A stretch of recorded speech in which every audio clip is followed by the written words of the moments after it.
welcome to this week's In Conversation. My name is Phil Jackman and I lead on CyberNorth, Dynamo Northeast cybersecurity cluster supported by Accenture and the Innovation Super Network.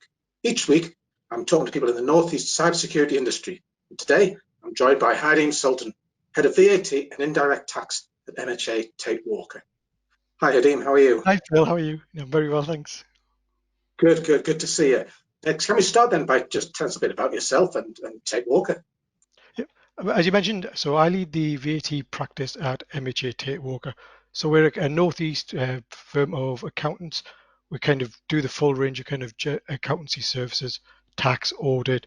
We also do corporate finance, wealth management. We're very much kind of a Northeast company.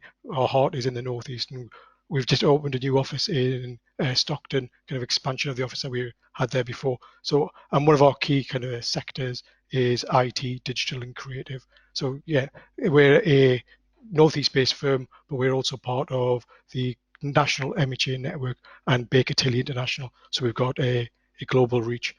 In terms of myself, so I obviously lead the VAT team. I've been in VAT for nearly 20 years now, so it seems like yesterday, but it's certainly flown by.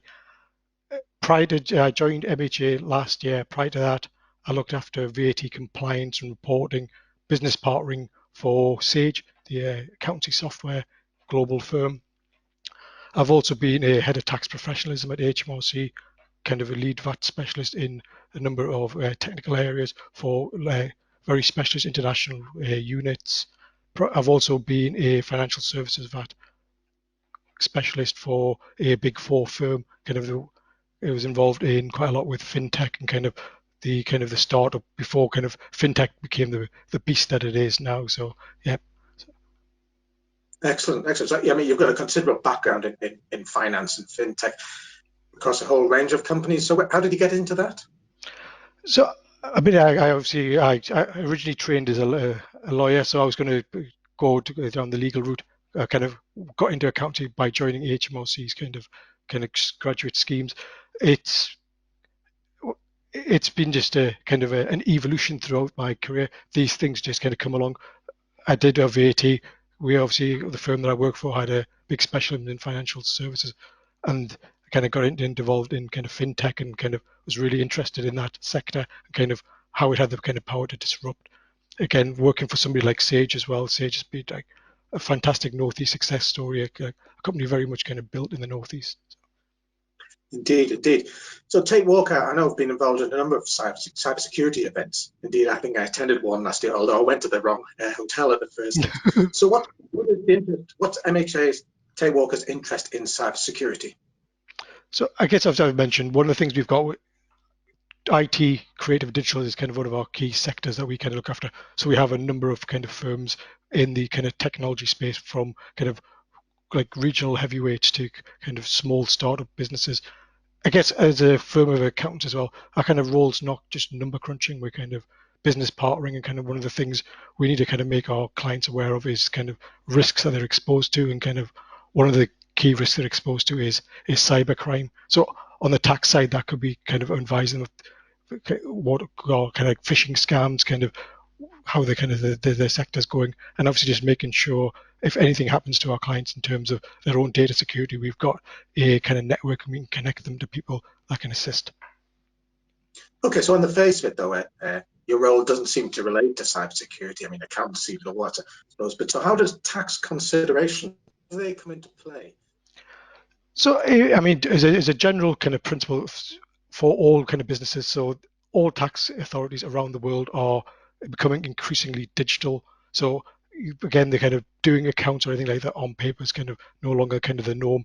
For VAT, you now have to submit your accounts online. You have to keep electronic records. So businesses are being exposed to kind of wider risks in that kind of cyberspace. And again, it's about educating our clients to protect their data. And actually, that data is increasingly more online.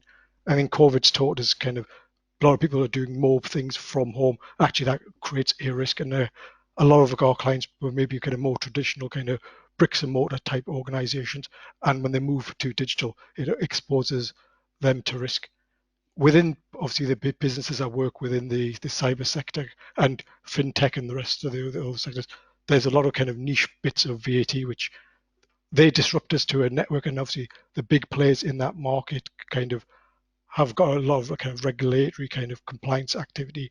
They've got a lot of global tax issues, which kind of actually the small people have the exact same issues. It's just kind of disproportionate because of due to their size.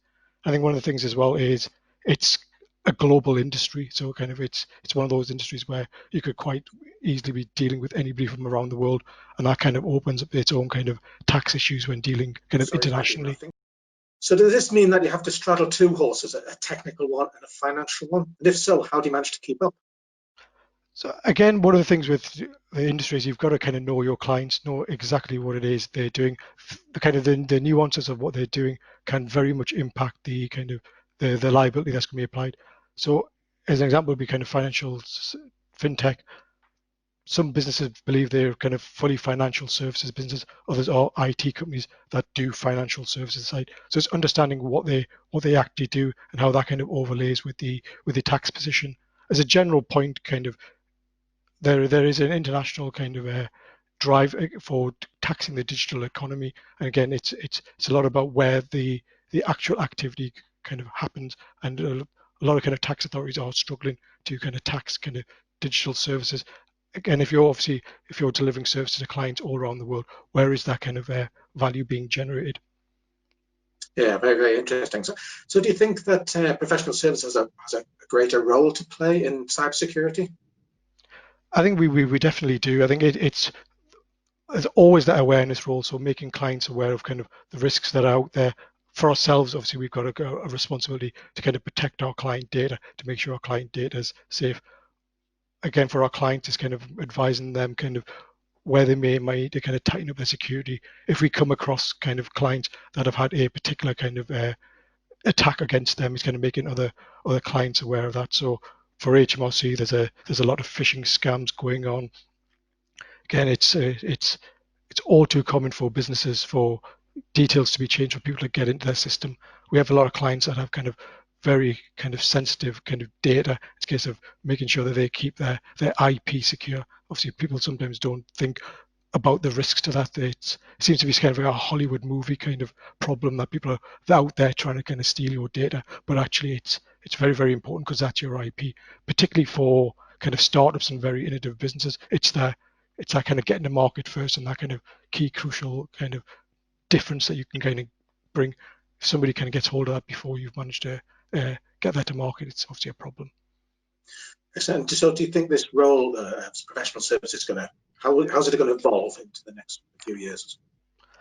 I think again, what we're going to have to do, the role is going to be far more about business partnering. It's not about the numbers anymore. It's about kind of helping drive the kind of the strategy of business, and kind of saying that they can do stuff in the most efficient way. So if you take, for example, something like fintech, it's about understanding kind of when you're a startup, where do you want to position yourself in terms of VAT recovery? It's about helping businesses through their entire life cycle. And in terms of cyber, for us particular, we see this as a kind of a growth area for the Northeast, and we're very keen to see kind of the Northeast flourish and for this to be like a centre of excellence, for there to be more sages in the Northeast, for there to be more kind of Adam Banks just to create that kind of ecosystem. And we're obviously very, very keen to kind of help with that ecosystem.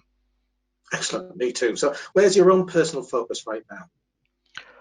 At the moment, obviously, we've got COVID-19 is kind of a big concern for our clients. So again, it's trying to put our clients in the best kind of shape they can be for COVID-19. We've also got obviously Brexit coming up very shortly. We're in the kind of the no deal scenario at the moment. So it's a case of getting our clients kind of prepared and ready for that. Again, it's looking at kind of the best options for them and kind of protecting their kind of position. For international businesses as well, we're kind of keeping abreast of kind of what the developments are if you're trading internationally. Excellent. Well, these next few months are going to be certainly interesting at on the top. What are your hopes for your work for the next few months? Again, it's to really keep our clients fully kind of in business to try and there's obviously a lot of our clients will be struggling with the impact of COVID-19. So it's trying to kind of make sure they're utilizing all the kind of the government schemes that are out there, kind of doing good housekeeping and just generally kind of keep them on track. Great. Well, thank you very much for that, Hydeam. It's very interesting. I'd also like to thank Robert Campbell, who's been working in the background to try and hold it all together, helping me set up these conversations. Look out for the next in our series, and if you're interested in taking part, please get in touch. Thanks, Hydeam. Thank you, Phil.